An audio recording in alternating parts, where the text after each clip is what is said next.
going on? Welcome to the show. This is Sports with Strawberry Ice. I'm your host, the Iceman, Jeff Trunapole. And as always, I'm bringing you sports from a West Side point of view right here in the great city of Cincinnati, Ohio, home of the Cincinnati Reds, who actually won a game that looked really good winning it last night. Now, do me a favor. If you found the show, hit that like and subscribe button. Smash that thumbs up. I'm up to 1,127 subscribers. That is awesome. And like I said before, we have a new thing here that I get to do on YouTube. It's only for YouTubers. It's called Super Chats. So if you like what I'm doing, you want to support what I'm doing, you can use a Super Chat, donate some money, and support what I'm doing. Now, this show and every show is brought to you by T Properties. T Properties, quality housing for quality people. Check out their website at www.tpropertiesllc.com for all your rental property management needs and your rental needs. Well, like I said, the Reds won last night, and they looked really, really good doing it. So let's talk some Reds. Let's get my man on here, Jeff Carr from Locked On Reds. Jeff, what's going on, brother? Jeff, how you doing, man? It's good to be back. It's good to have you. Vladimir Gutierrez. Oh, yeah. Did we find ourselves a starting pitcher? I mean, I know it's only 5 innings, but he looked pretty confident, pretty good in the 5 innings. I think so, and I think the Reds have said as much. Bobby Nightingale had the report the other day saying that Michael Lorenzen is going to rehab and get worked up to back into game action for bullpen play, right. Not for the rotation. So I think that they are pretty happy with what Goody has given them. Yeah, exactly. It's right there. It said Michael Lorenzen says he hopes to return. Worst case to be after the All-Star break. He hopes to return before that. Which, I mean, this bullpen, let's be honest, they are hurting bad. They need Michael Lorenzen bad. And that kind of brings me up to something that I've been kind of kicking around. And I know on your show you talk about some stuff that you think the Reds could do or whatever, but for some reason David Bell does not like Shogo Akiyama. I mean, he won't play him. I mean, I know it's lefty righty, but he won't play the man. Right. So what do you think the options are to trade him to maybe get some bullpen help? I mean, that's just something I'm thinking of because you're not playing him. We need bullpen. I mean, I don't know. What do you think about that? It's a possibility. One website, and I know that there are varying opinions on this website, but baseballtradevalues.com has him listed as a negative value. So it's possible that other teams value him differently, but at the same token, it may – and I think I say that way too much, by the way, at the same token. we tend to say the same stuff when you do a podcast every single day, as you and me do. Yeah. You kind of say the same stuff over and over again. Yeah, definitely. But at the same point, let's say that, I think that it's worth looking into at this point because he is the number 5 outfielder, and you're paying your number 5 outfielder $7 million. Right. That's ridiculous. Exactly. That's why I'm kind of like, why the hell did they sign him if he's never going to play him? Right. Got a comment here that said Aquino is rehabbing currently. Yeah, he's down there in Louisville along with Joey Votto. Hopefully, Votto. I think Votto might be back. You think a week and a half, maybe? What's your timetable? You think? I certainly hope so. I didn't think that he was going to need that long of a rehab stint to begin with. So hopefully, by the Milwaukee series, we're talking about Joey Votto. Hopefully, batting fourth. That would be nice. Now, let's get back. We kind of glossed over it a little bit, but let's get back to Vladimir Gutierrez. He's had two starts, both of them 5 innings. Yesterday was 3 hits, 2 earned runs, 3 strikeouts for a 2.70 ERA. For your second start going against the Cubs, I know the wind was blowing in, but still it's the Cubs, and they're a good team. The Tweety Birds are a good team. And to hold those guys and have potential to he really should be 2-0, to be honest. But he's 1-1, so I'm pretty happy with what we got out of him. And like you said, it sounds like Michael Lorenzen is going to be in the bullpen, and he might be in the rotation to stay. I think so, at least for the foreseeable future. I mean, you're talking about Jeff Hoffman. They're still waiting on him to come back, and to what end, who knows? Right. Jeff Hoffman had that nice start before he got hurt, but that was really like the best start of his season. And all of the peripheral numbers show that he has been getting very lucky. Mm-hmm. Vladimir Gutierrez has that devastating fastball and a pretty nice curveball to go with it too. And he's done a very nice job of locating those pitches exactly where he needs to, keeping the fastball up and keeping the curveball and the change low Right. And if he gets contact, he's getting a lot of ground balls. I was really happy. I know that the first inning was a little bit of a labor of love to watch, but at the same token, he looked really well the rest of the game. Yeah, really, honestly, if you look at the first inning, the Reds had the bases loaded. They could have scored more than one run, probably would have helped. But in the long run, they won. And the frustrating part is when you see them play like that, like they can play. Why can't they do that all the time? I mean, we had defense, we had bullpen. I mean, David Bell, and I bang on David Bell a lot. He managed that perfect, and to me, he managed that game like it was a must win. He didn't mess around with Garrett or any of these other guys. He went straight to TJ Anton, then to Sims, and the game's over. And that's the way, it should be. Now, what's he going to do tonight? I don't know, because, those are really the only two guys in the bullpen you can kind of count on here. Hopefully, Luis Castellano, or I do that every time. Luis Castillo will actually be like the old Luis Castillo, but it's just frustrating that you see them play like that, and they can play like that, but they don't do it consistently enough. And I thought about that too, but I think one of the reasons is Tucker Barnhart doesn't get a lot of balls hit to him, and he's like the best fielder on this team. That was an amazing play to barehand that to third and get that double play turned. I mean, that won the game there. Yeah. Oh, that's first and second. Yeah, first and second, nobody out in the bottom of the ninth. You're thinking, oh, here we go again with the stupid Cardinals. Right. The dumb birds. Tweety birds, as I call them. Yeah. Exactly. The Tweety birds. Yeah. So, but he makes that play. And you had the play earlier in the game by Tyler Stevenson at first base with that hard hit ball. And they had that diving catch by Naquin in the outfield, too. That was good. That was huge because you could see how the fielders were ranging between he and Jonathan India, and it looked like it was like, ooh, you're going to need some kind of spectacular thing happen. And it did. Everything went right. And that is what we talk about whenever we say this team needs a complete performance. Last night was exactly how you draw it up. And David Bell, I loved how he brought in Antone and he brought in Sims, and he didn't mess around with anybody else, because he knows that, as Joey Votto says, it's getting late early. He knows it's getting late. He's got to win these games if they're going to contend in the Central, and if he's going to get a new contract, they got to contend in the Central. Yeah, right now the Reds are 25-29. They're in fourth place, and they're 6 out. So, I mean, you can't fall back any farther now. I mean, you get 7-10 games out, then they're going to do what I really don't want them to do, is start trading players away, because – to me, and this is the part that, Jeff, I've been so frustrated with, and I didn't talk about the Reds a lot in the offseason because, well, one, they didn't do anything, and that's the problem that ticks me off. It's like the year before, they did all this. They signed Moose, they signed Castellanos, they signed Shogo, they signed all these guys. And then last year, it's kind of like we had a pandemic. It happens. Sorry, that's what happened. No Major League Baseball team has lost any money. But our owner cries poor, and then he doesn't do anything. So you do nothing to fix your shortstop position. You let 2 starting pitchers go. You try to get Hoffman, who's a pitcher. Right. So, and then your bullpen, you didn't do anything to actually bolster that. You had 2 closers. You let them both leave. It's just, that's the frustrating thing to me. It's like, if they'd done just a little bit, if he would have gotten 2 starting pitchers and a couple bullpen guys and fixed the shortstop position, we'd be in this thing. Yeah. Well, and two, you deal with depth issues whenever you dive into your depth just to find a starter.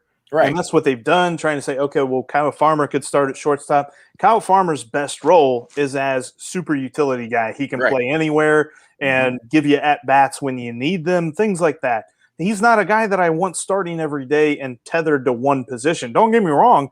He's probably been the best fielding shortstop that they've had play. And I don't even know if it's that close, which is saying a lot about what Gino has given them. He looks so different based on third base and shortstop. And I know that Mike Petriello from MLB.com wrote that article in the spring training period talking about, well, during the shift last year and the last couple of years, he's started from that shortstop spot so much, he should be fine with it. It just doesn't seem to have taken. Like every time a ball gets hit to him, I cringe. Yeah. So yeah, and then you look at the pitching side of things. The fact that they got anything out of Jeff Hoffman is a miracle because this dude was gotten for Robert Stevenson. Mm-hmm. Like, we were done with Bob Steve. The experiment had expired. Right. And so we got a retread from Colorado, which Colorado never has exactly had great pitching. Right, exactly. So, yeah, I think that possibly they were looking at it like, okay, let's get through this year. I think this guy can get us through this year. And then we got Nick Lodolo coming up, maybe Hunter Green coming up next year. So maybe that was their thought process. But again, I think that you're probably more on the money, and that was, we don't want to spend money. Yeah. And I can't abide that. Like, look, every single team in Major League Baseball went through a pandemic. It wasn't just the Reds. Right. Why did the Padres spend? Why did the White Sox spend? Like, I don't. Well, the thing is, Jeff, they wouldn't have had to spend nearly as much money as they spent the year before that. Right. I mean, I'm not upset that they didn't pick up or didn't re-sign Trevor Bauer. I knew they weren't going to re-sign him, but Discofani, he signed for $6 million. I mean, to you and me, $6 million is a lot of money. But for a starting Major League Baseball player, it's not that bad. You could have kept him. Worst case, try to get somebody else. I mean, you had, like I said, you had not one, but two closers last year. You let them both go. You let one just walk, and the other one you traded away, and you got nothing for them. And then that's the thing. It's just like the team is this close to being good, and they only needed a little bit of tinkering. And I just don't get it because Bob Castellini came in here when he bought the team 17 years ago or whatever. I'm going to bring championship baseball back to Cincinnati. Yep. Where's it at, Bob? You know, I'm kind of waiting for it because last year you had a team that could compete. And with the pandemic and everything, it was just a messed up season.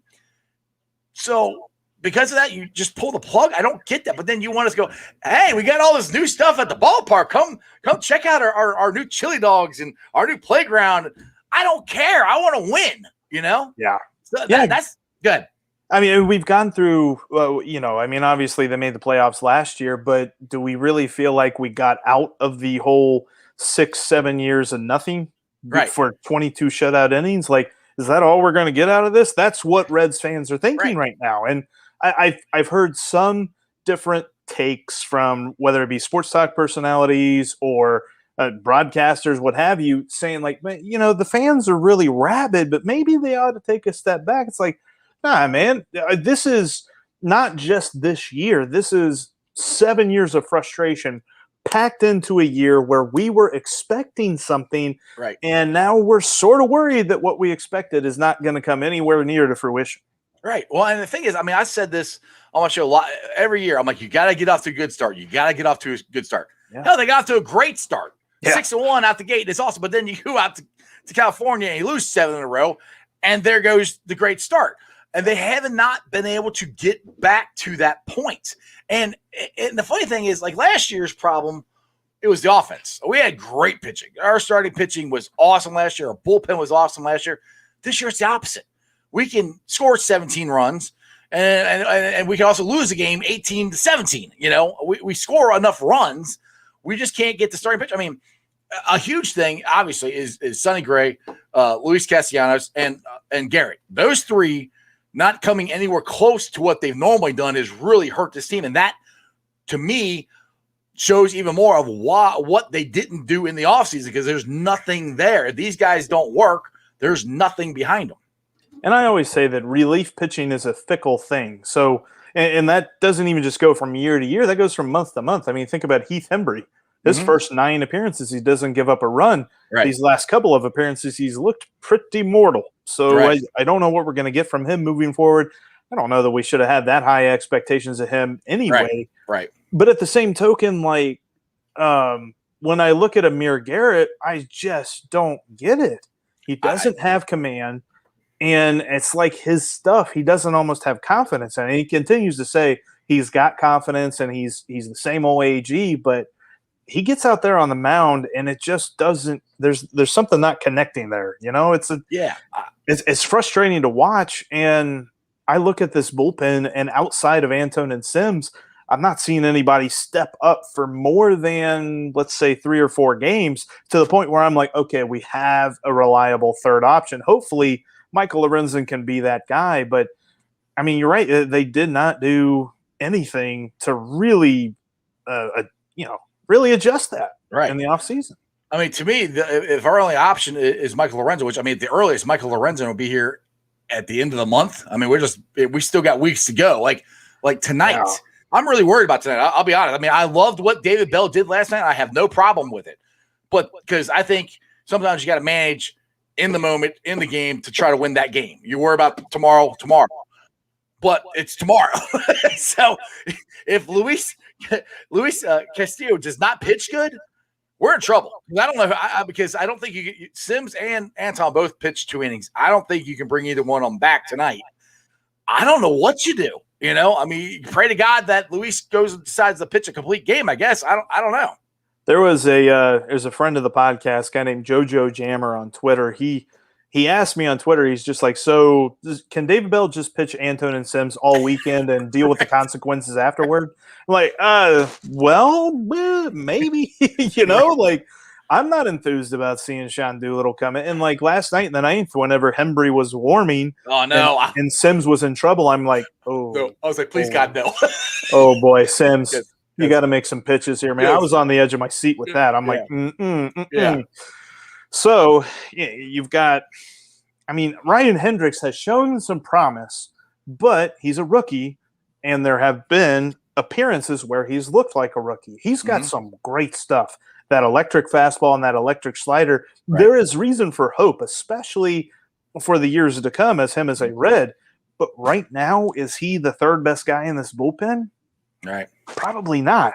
And then you look at a couple of other guys that you just kind of toss in a hat. Like, I kind of liked what Michael Feliz did as soon as he came over from the Pirates. But then he cooled down a little bit. Right. So what do we got there? And then Brad Brock, he kind of gets thrown in with all of the just retreads of Heath Hembry. And then you got CNL Perez, who's still in the big leagues. Like, I don't even know why they even still have him. I mean, honestly, right now, it kind of reminds me of when Don Gullett was the pitching coach, and he was, quote unquote, the best pitching coach in baseball then, and they gave him crap.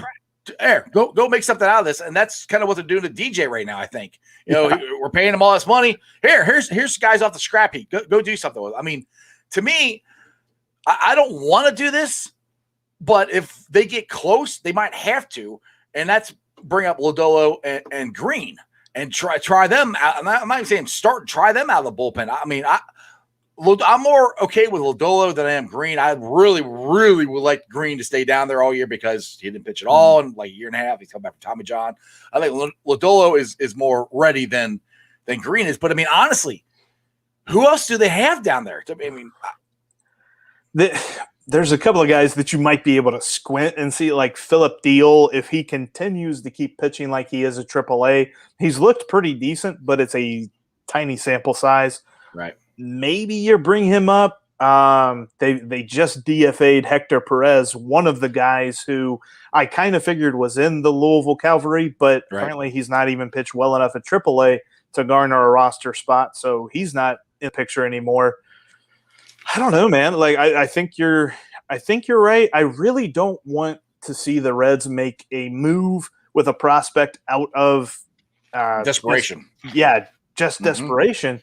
But at the same token, they might be in that spot if they have to contend right now, which if you're David Bell, you're begging them to give you as much as possible. And kind of like you said about Don Gullett, like if I'm Derek Johnson, I'm looking at this and I'm like, man, I've done a great job with Sonny Gray. I've done a good job with a couple of other guys here, and I am rewarded with nothing. Like in terms of pitching material to work with, ownership was like, yeah, okay, so we saw what you did over here with this awesome project. Your materials for your next project are broken glass, some used floss, and a couple of ripped up cardboard boxes. So you think you can do something with that? Right. Yeah, exactly.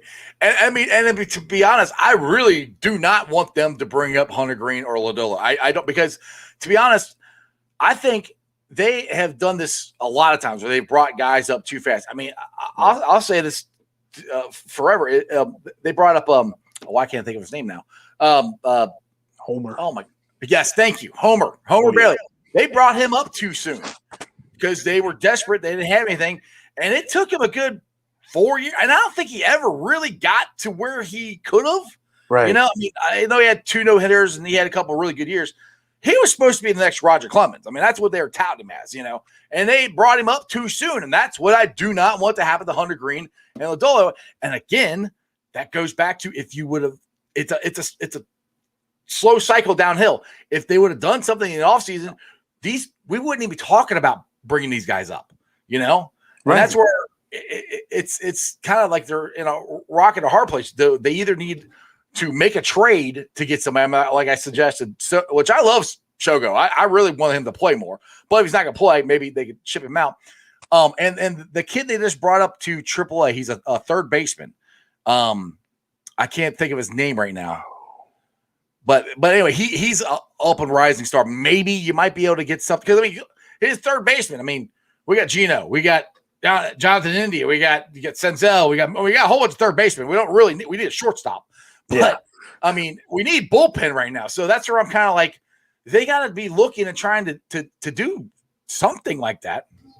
I agree. And even if it's looking at maybe a starting pitcher in AAA like Tony Santillan and seeing if he can make a transition to the bullpen, that's a possibility. I know that people are going to immediately remind me of how he pitched in spring training because it wasn't that great. But again, that's spring training. Guys are working on stuff. He's looked a lot better. How good did Armin Garrett look in spring training? Yeah. He was lights out. Was it? He struck out everybody he faced? Yeah. Yes. I forget how that went, but pretty much. It's not meaning a whole lot right now. No, not at all. But yeah, I look at some of those guys. There are two guys in AAA. There's one dude in particular, and I don't necessarily know that he is the answer to the OPS problems that the Reds have had at the shortstop spot, but he definitely has a better glove. And if he can be a singles hitter and you put him in the 7 or the 8 spot, maybe it's time to give Alfredo Rodriguez a look. Now, anybody can look up his stats and see, okay, his batting average and his slugging percentage for his minor league career are pretty close, which means he doesn't have any pop. And you wouldn't be wrong. Over the last 2 years, I was looking this up the other day, he has over 150 hits. I believe it's 153, and 30 of those are extra base hits. That's a lot of singles. Mm-hmm. But at the same point, if he's going to be a much better fielder, I almost feel like he might be worth a look. You never know. We got a comment in here, and a couple people said this, but put Hunter Green at shortstop. I'm pretty sure Hunter Green has not played shortstop since high school. So I'm not sure, 4 years or 5 years out of high school, being a starting pitcher, recovering from Tommy John surgery, and then he's laughing. He's kidding when he says this, putting Hunter Green at shortstop. But other people have said that. I think I had a dream the other night where Alex Blandino was pitching and Hunter Green was at shortstop. Maybe that's what it is. Oh, my goodness. Yeah, that's the thing, too. David Bell loves Alex Blandino. He plays him. God love him, but I don't get it because it's not like he plays a great defense or hits. He is undefeated when it comes to standing for as long as he can for the national anthem. The staring contest. He's awesome at that. That was great. But as far as him contributing to the ball club and getting as many freaking starts as he's getting, and I know we don't have a first baseman other than. Well, we don't have anybody other than Votto. That's why we got catchers playing first base and Blandino playing first base. But I don't know. You even said this on your show to put Winker at first base. And I'm kind of coming around to it. If you put Winker at first base, then Shogo can actually play. Yeah.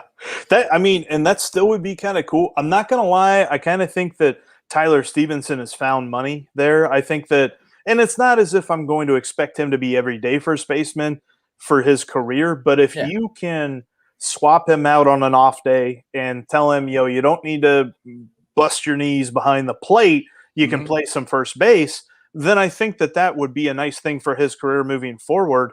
I know that he had a couple of rough starts at the beginning, but then, he's really figured it out a bit. So I like what they've done there. And hopefully, like we said, that Joey Votto is going to be back come Milwaukee time. So I hope that's what we're going to see. Well, here's today's lineup. We got Gino leading off again, which is the Gino leading off experiment. Is it working? If I look at this, you got DeWink, Castellanos, Stevenson, Indy, Farmer. Those are about the only consistent hitters I mean, Scott Hedman, I understand left, right, but for the love of God, put Shogo in there. I just don't understand why he won't play Shogo. I mean, oh man, it's been a weird, just patchwork orange. Clockwork Orange is, I think, the name of that movie, but whatever. It's been a weird patchwork of him trying to figure out these lineups with all the injuries. But I look at India, and he's kind of come down to earth a little bit, but he's not bad. Heineman, I don't know, man. And this was kind of funny. Before the game the other day, I said that Max Schrock was kind of a quadruple A guy, and then he almost hits for the cycle. Right. So, maybe I should say that Scott Heineman is a quadruple A guy, and he'll hit for the cycle. Yeah, but, do the reverse psychology. Yeah. As far as Gino hitting leadoff, I think I get the rationale of getting him the most at-bats possible so he can figure things out and get a little bit more consistent at the plate. But the results haven't been there. He's 0 for his last 6, I think. and I looked at his at bats last night, and I was just there were a couple of ones, especially his last one, which I believe was in the 8th. It might have been in the top of the 9th, but either way, it was really late in the game. His final at bat, he struck out on a straight fastball that was not really up in the zone, but kind of about belly button high. Yeah, I was like, come on, man, that looks like a pitch you got to have. Well, that's the thing, and sometimes guys just lose it, and I mean it happens. I mean if you look at Frazier, he was a home run champ for the Reds, and now he's out of baseball. I mean, guys sometimes just maybe Gino's just lost it, and I don't, because the thing is, it's not just this year. He was doing this last year. He didn't really have a good year last year. And don't get me wrong, I love Gino. I love him. He's one of my favorite players, but to keep watching him go out there and miss stuff that, like I said, it's like you said, almost right down the middle. I don't know what you do with that. But the thing is, though, right now, I said we got all these third basemen. We don't need. But if Gino's not playing third, who are you gonna put at third? That's the other issue now. Well, it makes me wonder too. If you take him out of the line, it's kind of like the same idea of if you take Castillo out of the rotation. Will it help him, number one, and will the Reds be able to at least tread water during that period? Same thing with Gino. I thought that the other guy who could play third base was Senzel. Obviously, that's not going to happen for a while. No, yeah, he can't. That kid can't stay healthy. I'm not I'm frustrated, but I feel bad for him. Yeah, I didn't even know he hurt his knee. I thought he hurt his heel. He didn't even hit the wall. He got injured. Yeah. He didn't hit the wall. He didn't make a diving catch. I watched the replay of what had happened. It's like he was extending for a ball that was in foul territory, didn't quite get to it, and maybe he just landed really solidly on that knee. I don't really know what happened. He's kind of reminded me of Tyler Eifert a little bit. You just cringe if he does anything because he gets hurt. Yeah, it's because it's not, and people always say, well, you're injury prone if you keep re-injuring the same problem. And it's well, he's not doing that. But at the same token, he's injured every part of his body. So eventually he's going to re-injure something. Right. So run out body parts eventually. I really hope he comes back healthy, but I'm a little bit worried about that. And then third base wise, who do you put in there? I mean, maybe you could slide India over, although his prospect profile was kind of saying that he looked a lot better at second base. His bat looks a lot better at second base than it does at third. So it's a rough thing looking at how you're going to move around guys if they continue to struggle. I mean, Gino, we're talking about how much Castillo's got to break out tonight, but Gino's really got to break out this weekend too. Mm-hmm. This is a big weekend for him personally, as well as the Reds as a team. Yeah, I mean, the way this team is set up, it's set up for Eugenio Suarez to hit 50 home runs. It's set up for Sonny Gray and Luis Castillo to be all-star pitchers. It's set up for Garrett to be an all-star reliever, and none of them are even close to being serviceable players right now. So that to me is those are the biggest reasons we're not winning. I mean, right? Because along with, like I said, they didn't do anything in the offseason to subsidize for this, because that's one thing I'll say. Like what the Bengals are doing, and the Bengals are adding depth. They got players now. Now they're starting to add depth. The Reds had players, but they added no depth at all. They're just like, all right, we'll just go with this. And what if they get injured? I don't know. that's kind of where we're at right now. It's just mind-numbingly frustrating. But I mean, the funny thing is though, if they somehow could pull it together and sweep the Tweety Birds, they're right back in this thing. Yeah, you know? Especially if they do a 4-game sweep of Busch Stadium, I don't know, like you might have every single Reds fan back. Like everybody right now who is saying like, oh, I'm done with this team. They're just too frustrating. I can't watch. Which, by the way, it's a little early in the season for people to be saying that. Still early. Some people are saying that. Mm-hmm. But you sweep them in 4 games, everybody's back. Yeah. That would be massive. Oh, it'd be huge. And I just keep thinking, I'm like, I feel like they're close. I feel like if they get some guys healthy, they can compete because this division just isn't right. Like, you don't have that one team. Obviously, the Cardinals were ahead. Now the Cubs are ahead. Right. And there was at one point earlier on the season where the Reds were, and then the Brewers were for a minute. So all 4 teams that we thought were going to be in the running for this division crown have spent time at first place. So how does this all play out? It's just going to be, number one, the team that stays healthiest, and number 2, the team that makes the right moves at the trade deadline. And the right moves do not include tearing down and rebuilding, because you do that, you're back with the Pirates. The thing is that will really irritate me. And I said this on my show yesterday. I'm done rebuilding. I don't want to rebuild. I mean, I remember when I was a kid in the 80s, Marge Schott owned a team. I had this shirt, and it said, Cincinnati Reds, we don't rebuild, we just reload, which is what we did in the 80s and early 90s. We just kept trying to get better, trying to win. And it's like now, it's like, oh, okay, we'll take a shot. That didn't work. We'll just trade everybody.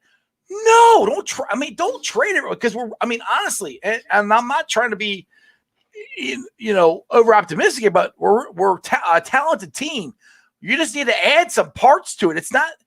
I don't want them to go and trade Nick Castellanos. I'd hate them to trade Nick Castellanos. I would be severely upset with that. But I could see that be one of the ones to trade, because next year is the last year of his contract. But I don't want them to do it, because I feel like this. It's not our fault that you didn't spend any money. Right. So us fans have to suffer for it. I mean, that doesn't make any sense to me. And I don't know. I don't want to go through rebuild. I have a hard time telling Reds fans, and I'm not telling you not to do this. When they start selling players away, they're going to have a hard time getting people to go back to the ballpark. Yeah. Why would you? Because you had 1 year where they were all in, and then, okay, we're done. Yeah. Yeah, and that's exactly what you don't want. You don't want one good year that is buffered by 4 or 5 bad years on both sides. Like that. Mm-hmm. That nobody's going for that. Then you become like the Baltimore Orioles or the Pittsburgh Pirates. Yes. And gosh, I feel so bad for those fan bases. And when I think about it too, this is something where I really will start to judge Nick Krall. I did not put any blame on him for this offseason. No. He got handed a bunch of crap, right? To be honest. Ownership was like, hey, we want to still compete. And he's like, cool, how much money can I spend? Yeah, none. And you got to get rid of some. Like, what? Okay, so no blame there. The judgment now comes on Nick Krall with how he handles this trade deadline. Mm-hmm. If he has to trade pieces off, if it's Castellanos or if it's somebody else, is it a deal for someone who can kind of redirect the franchise, if not this year, next year? Right. Or are we talking about they're trading for prospects that we got to wait another 3 or 4 years on? Because if that's the case, I'm going to judge them pretty harshly. Yeah. Well, I mean, I'll look at it this way. When we broke down the last team, we traded basically, for me, the only 2 guys we got out of the trades was Luis Castillo and Gino. That was it. We traded Chapman to Kansas City for 3 pitchers. None of them worked out. We gave away, literally gave away a role to Chapman. Gave them away. Yeah. For I couldn't tell you who. I mean, there's multiple guys that we could have got something for that we just got rid of. Like, and I never have understood this at all. This was what, a year, 2 years after they signed Joey Votto to that big long contract, which I was all for. But I'm like, if you sign him to that contract, doesn't that mean you're going to spend money to try to put players around him? I mean, you would think so. It kind of had the feel of bringing Griffey in whenever Carl Linder was just like, all right, well, we brought in Griffey. What more do you want us to do? Right. Like, no. there's more than one player on a team here, Yeah. dude. Like, come on. Same deal with Joey. And then you even look, you talk about the Chapman trade. The thing that always chaps my ass about that deal was, I'm sorry for that, but No, you're right. Reds don't get anybody for him. The Yankees then trade into the Yes. Cubs for Gleyber Torres, and then they turn around and re-sign the guy in free agency the next year, so they still get him back. Oh, I was pissed. I was so mad. I'm like look, I was mad when the Yankees traded him and got that. I'm like, we could have done that. We could have got something. He's the best closer in baseball, and we didn't get anything. It's just, and that's where I'm like, I don't want to go through that again. And the thing is, you say you feel bad for the Pirates and Baltimore, their fan bases. I mean, honestly, we're in the same boat with them. I mean, look, when I was a kid in the 80s, like late 80s, if they had the playoffs like they do now, we would have been in the playoffs a couple of times. We finished second like 4 years in a row. And then won the World Series in 1990. And then 95, 94 we would have went. 95 we went. And then since then, we've went, 4 times? We haven't won a playoff series since 1995. I mean, and last year, it's kind of hard for me to go, we made the playoffs. But honestly, if they didn't let damn near everybody in the playoffs, we wouldn't have made it anyway. So right. But postseason wise, the Reds have been that guy that shows up to the party, gets a drink of punch, and is like, you know what? This is pretty nice. All right. Peace, I'm out. Exactly. Like, dude, come on, do something. Exactly. Well, all right. Tonight they're going to face, I know I'm going to mess his name up. K Young Kim? Is that how you say his name? Kwon Young Kim. Kwon Young Kim. There you go. Which they just call him KK Kim. That makes it way easier. That's a lot easier. He's got 16 games. He's 4-3.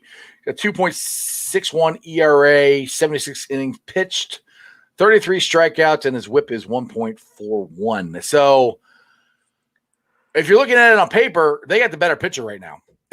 on paper. Well, and I'll add you on to this. The Reds have faced him 3 times over the last 2 years, 16 2/3 innings, 1 run. And that was a solo home run in his last start against the Reds, which was, I think it was April 23rd or something. Yeah, something like it. It was a couple of weeks ago. Yeah. So you're telling me there's a chance. Yeah. They're due. They're due. That's what I'm saying. Yeah. Exactly. We're going to come out. We're going to crush the ball. What was it? Water finds its level. Yeah, the Reds will find KK Kim and get some runs tonight. I hope. It's crazy as this season has been. It could happen. They could go out there and just knock the freaking cover off the ball and everything we have been complaining about. And they're like, what? Like, hey, you're right. Who knows? But we'll see. I mean, like I said, they start tonight at 8:15. So let's hope they get a win. I mean, here's a couple other numbers I got from the Reds pitching staff. I mean, as of last night, the Reds pitching staff was ranked last. The starting pitcher, the total pitching staff last in the MLB with a 5.40 ERA. The starters are ranked 21st out of 30. The bullpen, get this, hold on. Please, get this how good the bullpen is. They're ranked 30th out of 30 teams. That's why we're losing. Yeah. And a lot of it has to do with bases on balls. There's way too many walks that get issued, especially from the bullpen. I remember Chris Welsh getting at that stat that the Cardinals are one of only 2 teams in all of Major League Baseball that have walked more hitters per 9 than the Reds bullpen has. And I think it's like a little bit over 5 per 9, which that's way too much. Yeah, exactly. It's just it's like I said, it's frustrating. I'm still a Reds fan. I'm still in it. I mean, they're still in it. I mean, it could happen.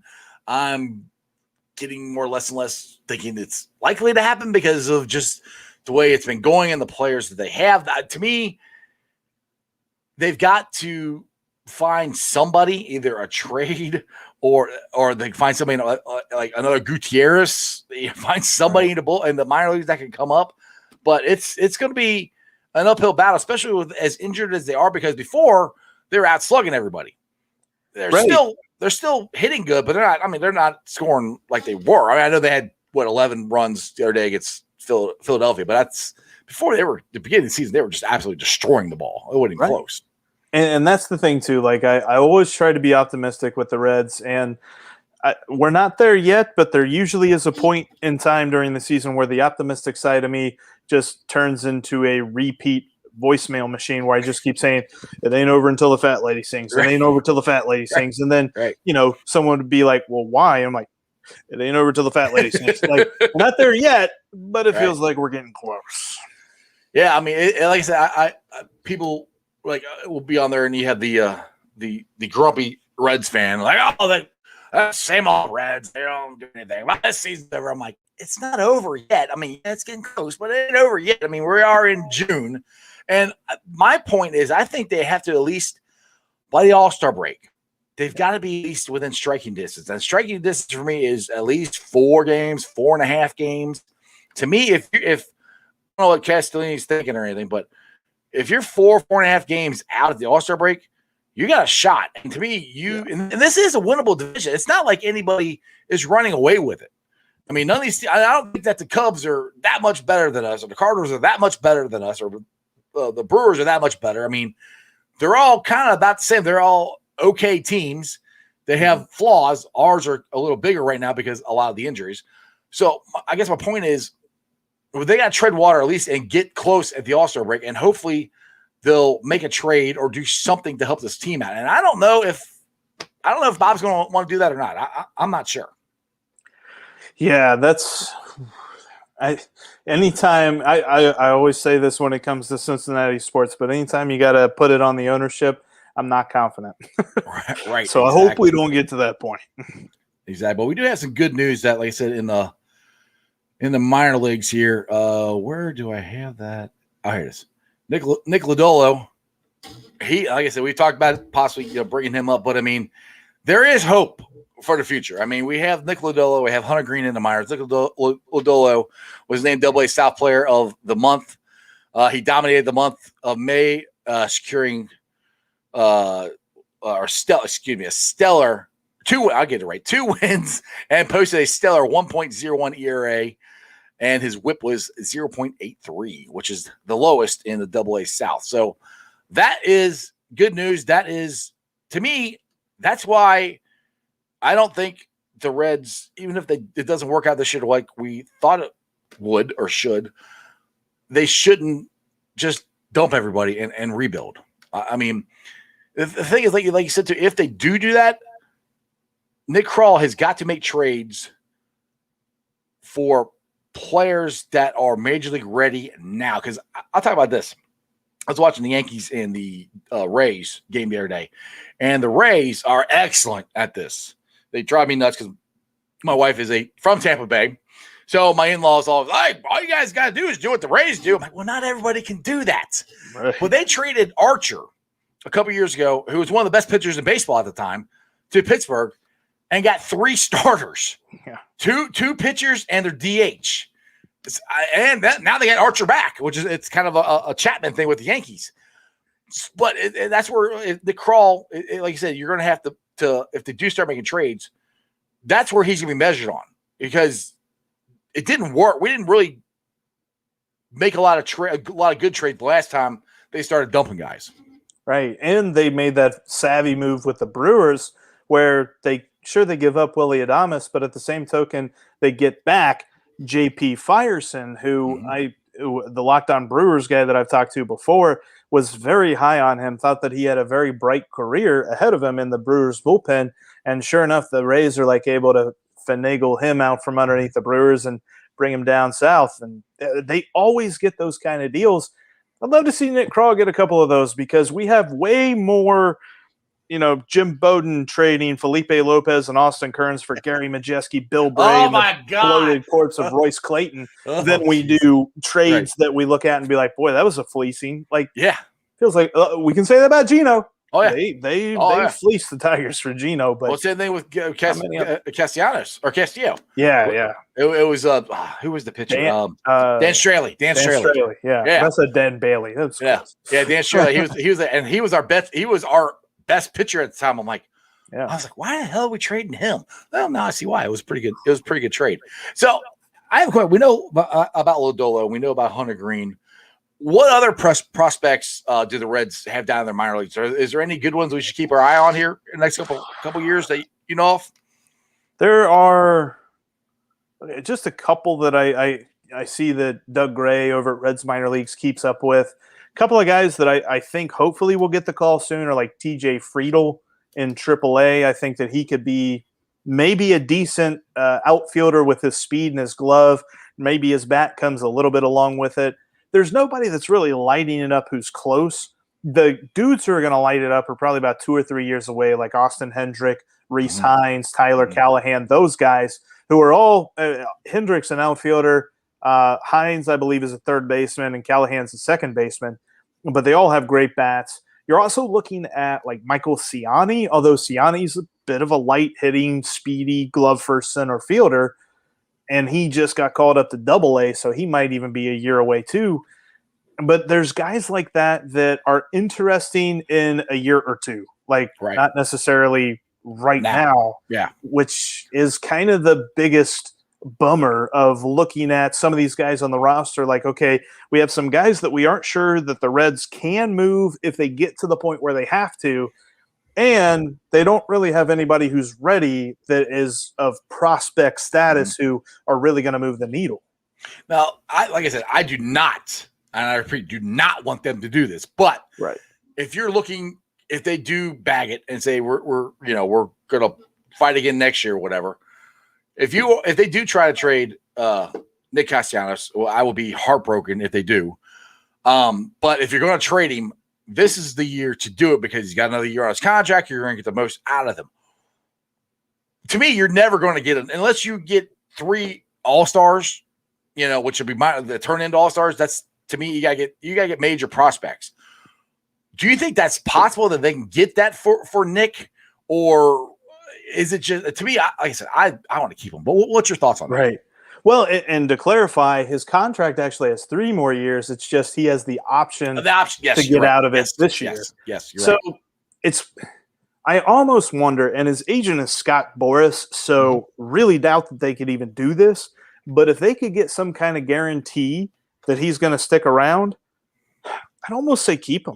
I'd love to keep him. Yeah, because he's turning in, and I even said this. I was on ESPN 1530 the other day, and I said, Nick, if you're listening, so Nick, if you're watching, yes, they all watch my show, man. If you stay, you're going to be the face of the team. Yes, there's already a poster on the stadium right now of you flexing over a Cardinal, which, by the way, that was awesome. No, but if you stay, there's going to be like a statue of you. Yeah, exactly. Holy cow, he has been hitting like crazy. But that's the thing. It's like with Scott Boras and with his performance, Scott Boras could be in his ear and be like, you get more money. If you opt out, you probably make another 5, 6, 7 million next year. But the one thing about Castellanos is he goes, the one big thing he keeps saying, I want to win. Yeah. And that's, to me, the bigger issue.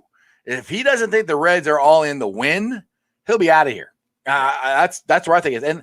And to me, with Nick and DeWink, those are 2 huge building blocks. Yes. To build a very good team. And like I said, I don't think we're that far away, to be honest. I mean, like I said on the show a ton of times, they would have done a little bit. I think we'd be in a better position than we are. Right. But they have pieces that they can move around. I mean, we got how many freaking outfielders do we have that are playing great? So, I mean, the thing is, there are pieces that they can move without moving Jesse Winker, without moving Nick Castellanos to improve this team, I think, pretty easily in this offseason. And possibly, if they're smart, possibly now. I don't think we're going to find a shortstop, but I think we can get some bullpen help. If you get some bullpen help, that changes a lot of stuff right here, I think. I agree. It would do more than just slap a coat of paint on a dead truck, but I really think that they've got to look at how they can finagle. Like, I hate to say this idea, but can they sell another team on a resurgent Eugenio Suarez and maybe get something for him? Like, I know we talked about who's going to replace him, but it's one of those things where it feels like the Reds need to tweak something in some way, not tear down, but tweak. Yes, exactly. And they'll be okay. So what does that move look like? That is why Nick Kroll is getting paid to make this decision and not me. Right, exactly. And there are options. There are guys. I can't see anybody giving us really anything for Gino right now with his. I mean, his contract is still team friendly. It's not a bad contract at all. But the way he's playing, I mean, if somebody could say, well, maybe he just needs a change of scenery, and maybe that would work. But if we can trade him, I keep saying Shogo, which I love Shogo. I don't want to really trade any of these guys, but we need bullpen help. If we can do that and get some bullpen help, that would help out a lot. And a bigger thing, honestly, I mean, Sonny Gray and Luis Castellanos have got to start pitching better. Bottom line, they have got to start pitching better. I mean, they're the number one and number two starters on this team. They have got to start pitching better. They do that.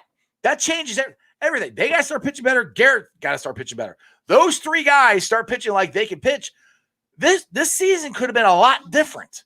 And hopefully, I keep thinking that we're getting close because Luis Castillo had a couple games. We're like, oh, maybe he's coming around. Maybe then his last one was, what the hell? Same with Garrett. All right, maybe he's coming around. Then his last one, he's a gas can. Yeah. You know, it's like I've never seen anything like that in my life where guys who have been good, like Chris Welch always says, they usually play to the back of their baseball card. When are they going to do that? Right. Yeah, and there's game, like I even thought about this, like if Castillo was just a step better, not La Piedra better, right, but just an average pitcher, the Reds probably have won 3 or 4 more games at this point. It's just there's been those games where he walks a guy and then he gives up a single and then it's like an error by the third baseman and the inning just blows up and he gives up 4 or 5 runs and the game's over at that point. Yeah. So you wonder if it's something, because I feel like it's just you tweak it a little bit here, maybe a different release point on his changeup or something like that, and he's fine. But you wonder if he is going to be able to make that connection. Because if he doesn't, I hate to say it, but you about pack the season up. They got to have him as an ace. Yeah. He. I mean, that it doesn't matter if they make a trade for bullpen help or not. If him and Gray are not pitching good, it's over. I mean, and Gray yesterday, he pitched good, and then it's like all of a sudden he would just lose concentration, or some just lapses. And I'm like, he wasn't doing that last year. And I wonder if Tyler, oh my goodness, not Tyler Malley, the guy we went to the Los Angeles Dodgers, won the Cy Young last year. Oh, Trevor Bauer. Thank you, Trevor Bauer. Yeah. That guy. I wonder if the way he prepared for games and his presence was that big, and the pitching staff is just missing him. I wonder if that is rubbing off on the because they're feeling more pressure because they don't have him this year.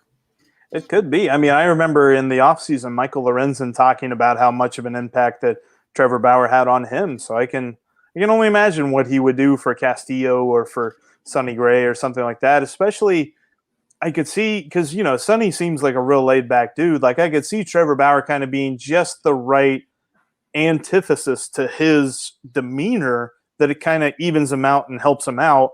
And the same with Castillo. Castillo looks like a laid-back dude too. So maybe if you get that guy who's a little bit keyed up, he really adds another layer.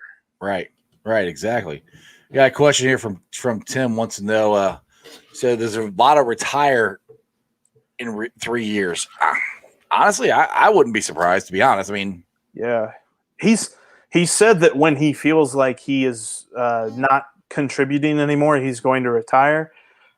I think he still feels like he does, but honestly, like, this was the last year I really had pegged as him being one of the impact bats in this lineup.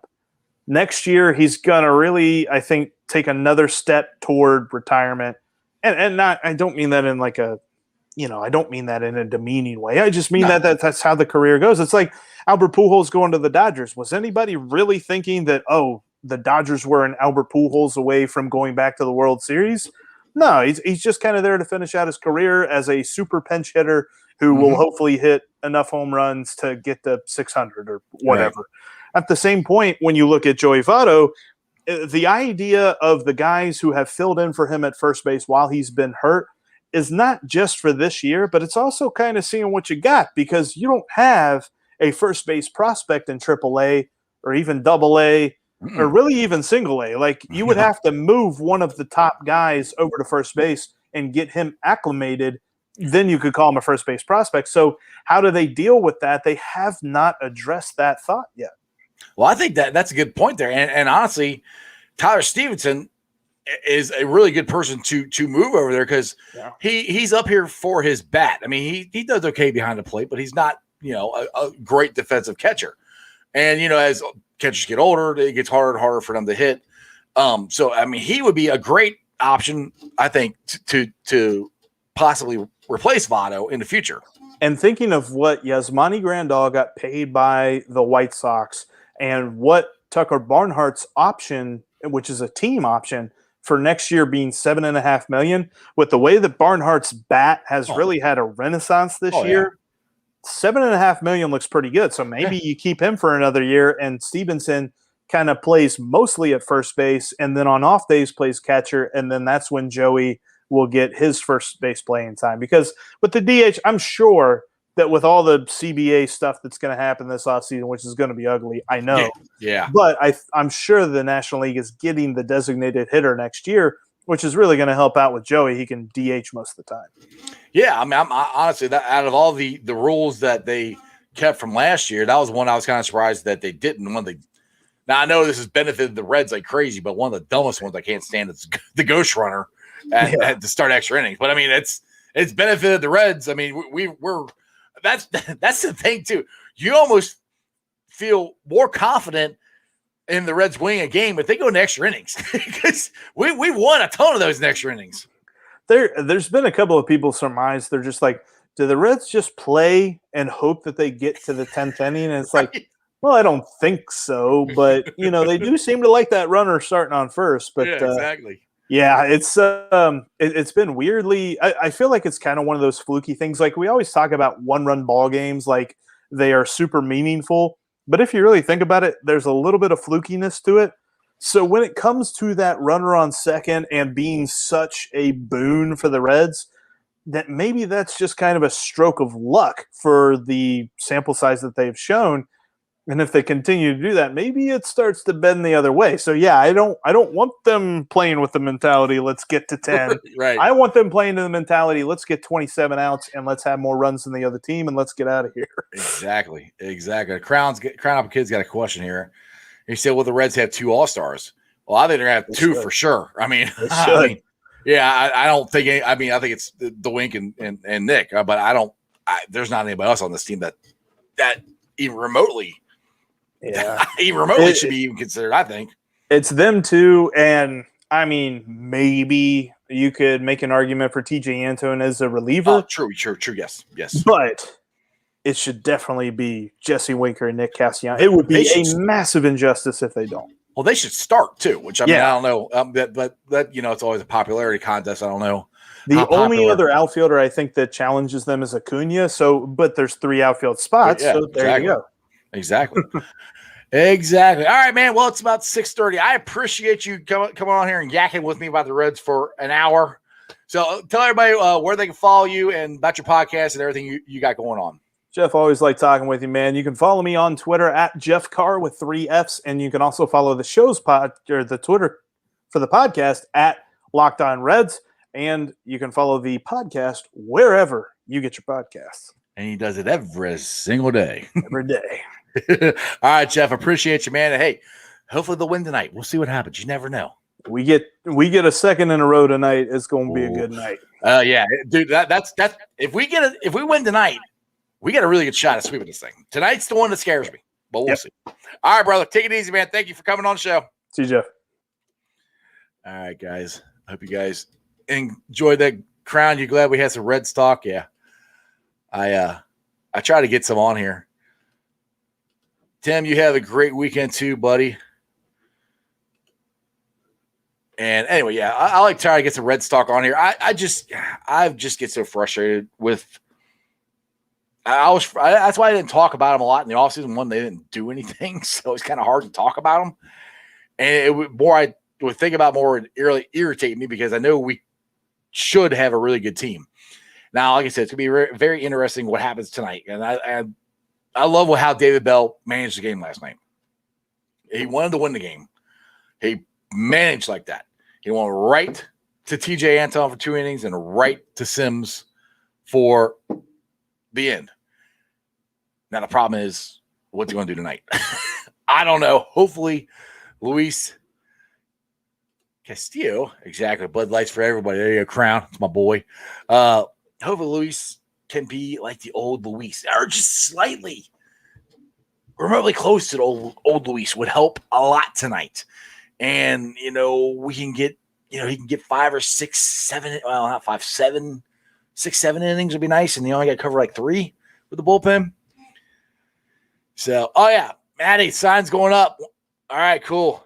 That's awesome, Maddie. The jackpot Joey Burrow sign is going up on the bridge Tuesday morning. So make sure you guys check that out. And I know Maddie's going to be having his Facebook page launch here soon for all the Jackpot Joey merchandise. And again, that is going to the Joe Burrow Hunger Relief Foundation. And I got to get this on here too, because I want everybody to make sure that they go to the Jungle to the Hall. We're about 2 weeks, a little over 2 weeks out. If you guys have not registered, please make sure you register. It's pinned to the top of Bengal Jim's Twitter page. Go there, register, make sure you show up so we can get Ken Riley and Ken Anderson into the Pro Football Hall of Fame. It's absolutely ridiculous that they're not there. So that brings me to the Facebook groups that let me live stream on them, and I appreciate every single one of them. They are Houday Nation, Cincinnati, Bengals the Jungle, Bengals Nation, Bengals Houday Nation, Bear Country, the Ohio State Bucknuts, that's bar. You can follow me on all my social media platforms, all under Sports with Strawberry Ice. I'm on Facebook, Twitter, and Instagram, and TikTok. TikTok handle is at Iceman90. The Twitter handle is Jeff A. Trenpohl. That's TRENNPOHL. Like I said, I didn't get super chats today, which is fine. Just let you guys know that is a option on the YouTube channel. You can support the show by giving me super chats. I'd appreciate it. I'll be pulling a sound off later on here tonight. I know it took me a little while yesterday because it just something messed up. It took me a little while. I got the yesterday's show up now. Today's show will be up hopefully within the hour. So if you guys can't sit there and watch me for an hour, you can listen to me on BeanPod, Apple, iTunes, Spotify, pretty much wherever you guys get your podcast. Please make sure you rate, like, and review. Give me a 5-star review. I would greatly appreciate it. YouTubers, like I said, we're at 1,127 subscribers. That is awesome. I appreciate every single one of you guys. And it's Friday. Hopefully Jeremy will be on the show next week. I think his work's starting to slow down a little bit, so he possibly could be on the show. But Monday, it sounds like I'm going to have Bobby Nightingale from the Cincinnati Enquirer, and we'll be talking Reds again. Hopefully talking a 4-game series sweep of the Tweety Birds. That would be awesome. But until then, you guys remember one thing, and one thing only, and that is you don't live in Cleveland, you live in Cincinnati, so act like it. Houday, go Reds. Please, God, let them sweep the Tweety Birds. That would be awesome. And other than that, that's just sports, baby. See ya!